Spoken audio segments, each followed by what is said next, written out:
할렐루야, 청소년 예배 잘 드렸습니다. 이번 주 말씀의 주제는 하나님 아버지입니다. 하나님을 아버지라. 하나님이 아버지다. 모르는 사람 없을 것입니다. 그런데 그 가치를 아느냐 모르느냐가 중요한 것입니다. 그 가치를 아십니까? 하나님을 아버지라 부를 수 있고 믿을 수 있고 살아가는 그 삶이 정말 귀한 삶입니다. 아버지를 아버지라 부르지 못하는 사람들이 얼마나 많은 줄 아세요? 하나님을 우리는 아버지라 부릅니다. 예수님이 이것을 가르치셨습니다. 우리는 하나님의 아버지다. 나는 하나님의 아들이다. 너희들 복음을 전할 때 하나님을 아버지라 하라. 그리고 너희들은 하나님의 아들이다라고 가르쳐라. 만인들에게 가르쳐라. 누구의 아버지냐 상당히 중요합니다. 그리스도의 복음이 전파되면 전파될수록 왜 자유와 평등이 중심을 잡을까? 네? 왜 그럴까? 신분 제도가, 노예 제도가, 종살이가 왜 청산될까? 왜 그럴까? 하나님이 아버지라는 것을 가르치기 때문에 그렇습니다. 하나님이 아버지라는 이 말씀이 진리이기 때문에 그렇습니다. 너 아버지 누구야? 소 잡는데요. 너 아버지 누구야? 우리 아버지 정치인인데요. 너 아버지 누구야? 우리 아버지 사장인데요. 너 아버지 누구야? 국회의원인데요. 너 아버지 누구야? 대통령인데요. 여러분 어떻습니까? 너 아버지 누구야? 우리 아버지 말 못하겠습니다. 너 아버지 무슨 일을 해? 말 못하겠습니다. 여러분, 아버지가 어떠한 일을 하냐에 따라서 자녀들은 대우가 달라집니다. 신분이 달라진다는 거예요.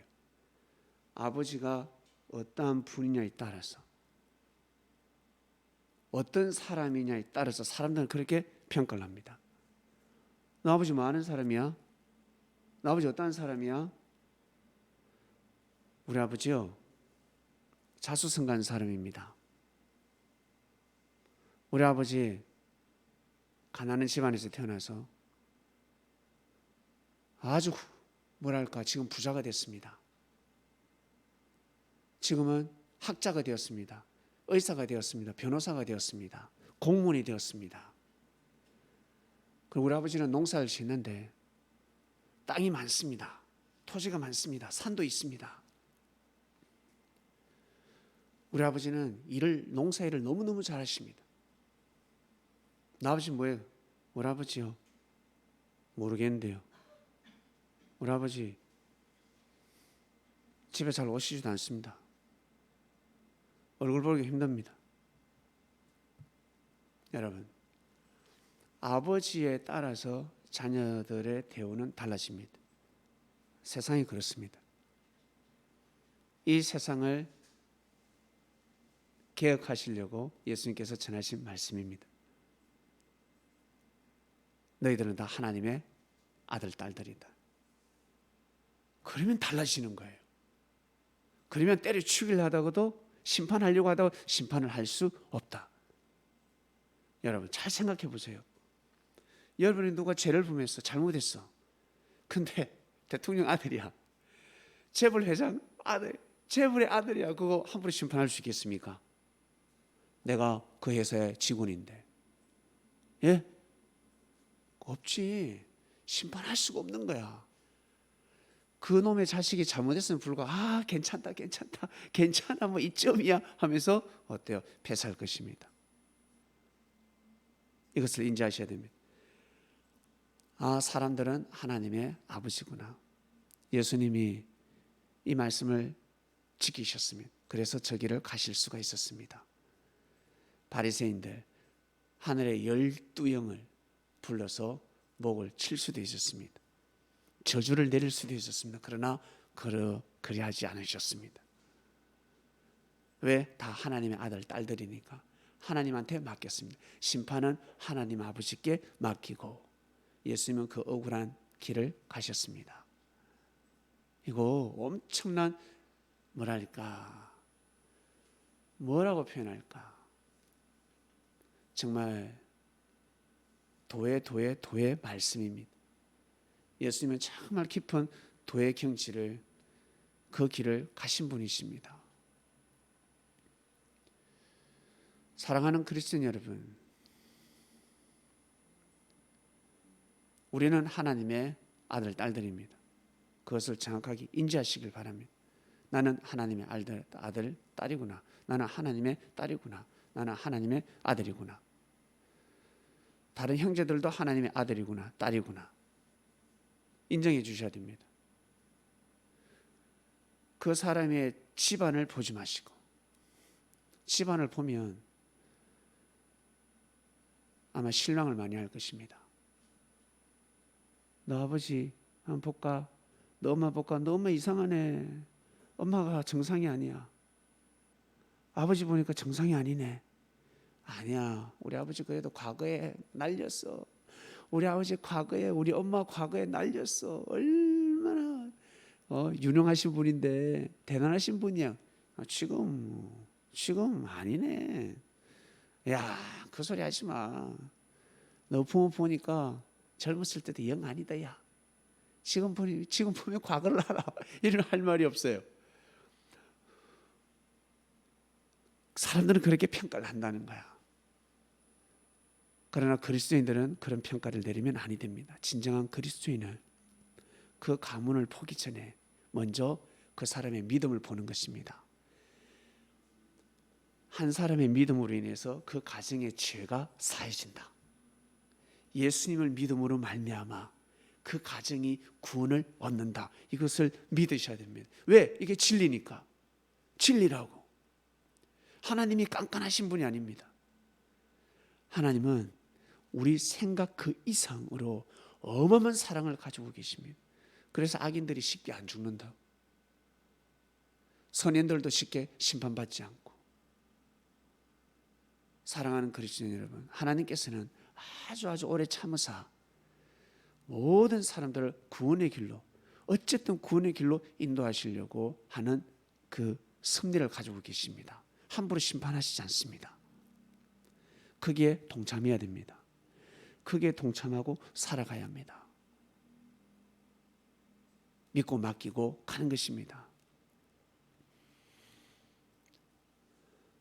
다 자기 주관대로 심판하고 사랑하잖아.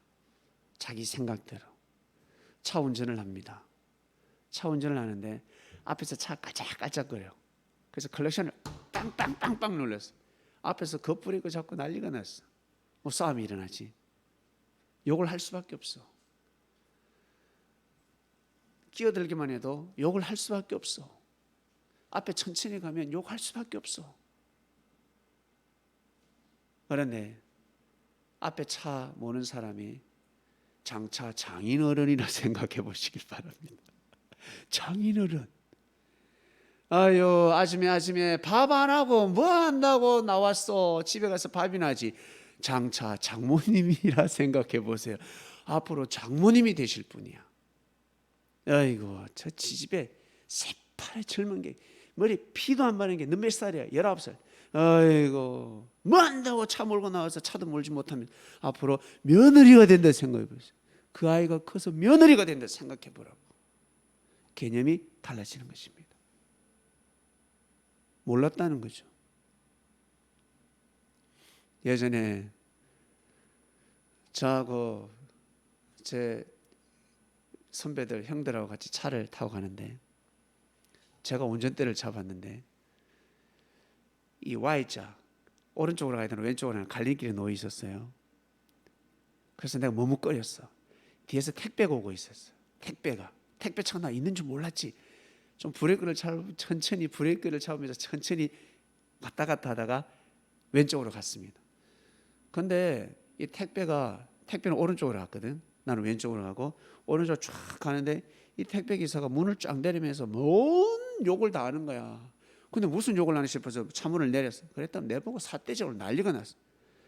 그래 나도 모르게 차를 세웠지. 형들도 자세로 해야 되는 거야. 차를 딱 세우는 순간 그 택배 기사가 문을 콱 열더만 나를 때리려고 나를 완전 죽일 상이야. 소리를 벅벅 지르면서 막 오는 거예요. 그 내가 내렸다. 내가 몸이 왜소하잖아. 만만하지. 내가 내리고 나서 형들이 우르륵 새벽 4명 다 내렸어요. 그랬더니 막 이렇게 오다가 뭐라는 줄 아세요? 죄송합니다. 죄송합니다. 내 신분이 바뀐 거야. 내 신분이 힘없어 보이는 연약한 남자인 줄 알았는데 나는 힘없어 보이는데 옆에 이 떡대 같은 사람이 내렸거든. 내렸어요. 이 사건 기억나십니까? 예? 들으셨죠? 난리가 나. 나는 얼마나 통쾌한지. 예? 그래가지고 그 중에 한 선배가 야 임마 인생 똑바로 살아. 그래 살면 안 돼. 뒤통수를 툭툭 쳤다니까. 이 사람이 뭐 인사를 90도로 갔어요. 얼마나 민망해. 오지를 말지. 예? 저는 어깨에 힘을 딱 주면서 이렇게 차를 몰았습니다. 큰 교훈을 얻었습니다. 충분히 그럴 수 있습니다. 누구나 그럴 수가 있습니다. 그 한 사람을 얕보고 그 한 사람의 힘만 보고 얕보는 순간 여러분 그와 연결되어 있는 지인들이 어떻습니까? 난리가 나는 거예요. 여러분 누구에게 상처를 받았습니다. 누가 직장에서 누가 상처를 줬습니다. 그 상처받은 것을 집에 가서 이야기를 합니다. 부모님이 열받는 거예요. 능력 있는 부모님은 수소문해가지고 그 직원을 잘라봅니다. 그 직원 직장을 수소문해서 자연스럽게 아주 자유롭게 그리 된다고. 그런데 여러분이 힘들고 어려울 때 누군가 도와줬습니다. 여러분을 누군가 도와줬습니다. 힘들고 어려울 때. 근데 힘 있는 사람이 그 사실을 알았어. 그냥 넘어갈까? 내가 존중하는 사람을, 내가 귀하게 여기는 사람을 누군가 도와줬다? 챙기지. 해를 가하면 심판을 받고 그 한 사람을 도와줬는데 그 한 사람으로 인한 축복은 번져가는 거예요. 그래서 여러분들이 누구에게 축복을 받았다. 저 사람이 나에게 축복을 해주더라. 간증을 합니다. 증거를 합니다. 그것이 번져가는 것입니다. 그 사람도 좋아하는 것입니다. 그리고 그리스도인이 누구에게 상처를 입었습니다. 나 별거 잘못한 것도 없는데 나한테 상처를 줬습니다. 나를 오해하고 나를 싫어하고 그냥 싫어했어. 그냥 막 부딪히고 싸우기도 하고 일단 상처가 됐습니다. 근데 그 말을 부모에게 하지 않습니다. 부모에게 하는 순간 어떻게 될까? 어떤 놈이고 하지 않겠어요? 어떤 놈이 우리 아들을, 어떤 놈이 우리 딸을, 부모님은 바로 팔을 걷어붙일 것입니다. 그런데 그 말을 하지 않고, 그 말을 하지 않고 자기 선에서 끝냈다. 이것은 큰 의가 되는 것입니다, 여러분. 의가 된다. 사람들은 못 알아주지만 하나님 아버지께서는 의로 칭하는 것입니다. 왜? 전 인류의 아버지이기 때문에. 다 자녀들과 연결되어 있기 때문에 어른금서 싸우잖아. 이스라엘 12아들이 그리 살았잖아. 어릉 그랬잖아요. 어때? 사랑 많이 받는 것 같으니까 팔아버리잖아. 죽여버리려고 하다가 마지못해서 판 거예요. 원래는 죽이려고 했다고. 요셉을 팔아버렸잖아요. 요셉 형들이 어때? 시몬과 레이는 어때요? 와, 자기 여동생이 욕을 보았습니다. 가서 다 죽여버리잖아. 사람들을 다 죽여버리고 그 부족들의 사람들을 다 종으로 삼아버립니다. 재산을 다 약탈해 왔다고 합니다. 무시무시한 사람들이었습니다. 어떻게 하나님 믿는 사람이 그럴 수 있을까? 하나님 믿는 사람이 지금 그러잖아. 푸틴이 예배드린대. 하나님 믿는 사람이 그렇게 하잖아. 예? 김일성 부모님이 독실한 신자였습니다. 하나님을 믿었습니다. 독립운동도 했고 그 가문에서 독립군도 있었고 그랬다고. 그런데도 그렇잖아. 사랑하는 그리스도인 여러분, 이번 주 말씀은 하나님 아버지입니다. 이 말씀이 선포되고 나서 되자마자 제가 돌을 하나 주었습니다. 한번 띄워주세요. 세월호 리본을 아세요? 세월호 리본, 세월호 리본. 세월호 리본 이거잖아요, 그죠? 모양새가 이래요. 리본의 뜻이 무엇입니까? 세월호에서 그린 리본은 많은 학생들이 죽었습니다. 저 리본을, 노란 리본을 또 달고 또 달고 또 단 것은 다시 태어나라고, 하늘나라에서 다시 태어나라고, 그런 의미를 가지고 있습니다. 하늘의 비행기가 리본을, 세월호 리본 그리는 거 보셨습니까? 네, 제가 말씀을 딱 전하고 이 돌을 주었습니다. 이 돌, 제가 이 돌을 줄 타이밍이 아니었습니다. 근데 어떻게 하다가 이 돌을 줍게 되었습니다. 돌을 줍고 보니까 바로 리본 표시가 되어 있었습니다. 무슨 뜻일까? 계시의 말씀이었습니다. 다시 태어났다. 하나님 아버지가 태어나게 해주셨구나. 아, 영적으로 태어났구나. 하나님을 정말 잘 믿는 아들이 되어야 되겠다. 다윗에게 하신 말씀처럼 너는 다시 태어났다. 내가 너를 낳았도다. 너는 내 아들이라. 내가 너를 낳았도다. 라는 메시지입니다. 여러분에게 선포되는 말씀입니다. 하나님 아버지께서 여러분들을 낳으셨습니다. 믿습니까? 너는 내 아들이라, 내 딸이니라 믿으시길 바랍니다. 고로 여러분들은 하나님의 아들과 딸답게 살아가시길 바랍니다. 기도 드리겠습니다. 하나님 아버지 감사합니다. 하나님 아버지 말씀이 선포되었습니다. 하나님이 우리를 낳으셨으니 정말 하나님께 효를 다하면서 살아가는 효자가 되고 싶습니다. 부족하지만 하나님이 저희들을 부족하게 낳았잖아요. 개개인마다 성격이 있고 부족합니다. 부족한 마음을 가지고, 부족한 능력을 가지고 하나님을 섬깁니다. 긍휼히 받아 주시옵소서. 이해해 주시고 은혜를 주시고 구원의 길로 끝까지 인도하여 주시옵소서. 하나님을 아버지라 부르게 해주신 예수님께 진심으로 감사함을 드립니다. 이 모든 기도 사랑하는 예수님의 이름으로 기도드립니다. 아멘. 아멘.